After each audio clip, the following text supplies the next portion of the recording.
tariffs last week, President Trump called it Liberation Day. The markets didn't see it that way. Close to about 4,000 points lost in just 2 days. You can see there on the opening bell down 1,200 points here. But Trump didn't seem to care, declaring late last week, "My policies will never change." Even as the markets continued to tank and his allies on Wall Street pleaded with him to at least take a breather and put his tariffs on hold, Trump stood firm. Would you be open to a pause in tariffs to allow for negotiations?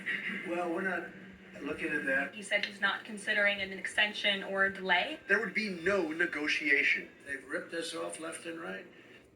But now it's our turn to do the ripping. Wasn't just stocks tanking, but bonds too, and the US dollar. JP Morgan put the risk of recession at 60%, warning of higher inflation, others warning of economic meltdown. For a while at least, Trump seemed unfazed. I know what the hell I'm doing. I know what I'm doing. And you know what I'm doing too. That's why you vote for me. The next day, a stunning reversal. Trump announced he would pause the so-called reciprocal tariffs that had just gone into effect for 90 days. The move blindsided just about everybody, including his own top trade advisor, who was testifying before Congress when he saw the news. Are you aware that the tariffs have been paused? I am, yes. When were you made aware of that? I understood the decision was made a few minutes ago. It looks like your boss just pulled the rug out from under you and paused the tariffs, the taxes on the American people. There's no strategy. You just found out. 3 seconds ago, sitting here, we saw you. President Trump said the move was prompted by the market turndown. Well, I thought that people were jumping a little bit out of line. They were getting yippy, you know? They were getting a little bit yippy, a little bit afraid. His reversal caused market whiplash, the Dow spiking 2,900 points, the S&P posting its biggest one-day gain since the 2008 financial crisis. But the rebound was short-lived.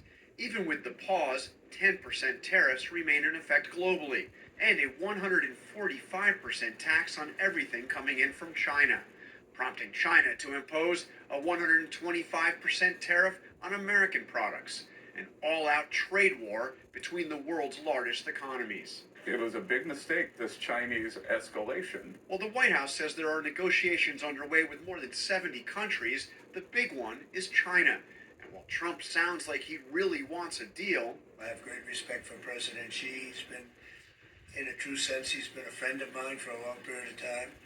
And I think that we'll end up working out something that's very good for both countries. I look forward to it. Trump writing on social media, quote, "We are waiting for their call. It will happen." But that call hasn't come. A spokesperson for the Hong Kong office of China's foreign ministry writing, "We must solemnly tell the U.S., a tariff-wielding barbarian who attempts to force countries to call and beg for mercy can never expect that call from China." The tariffs will have an impact on just about everyone, from farmers unable to sell to China to higher prices at home for everything from toys and clothing to high-tech electronics. Although the Trump administration announced late Friday that smartphones, computers, and other electronic parts will be exempt from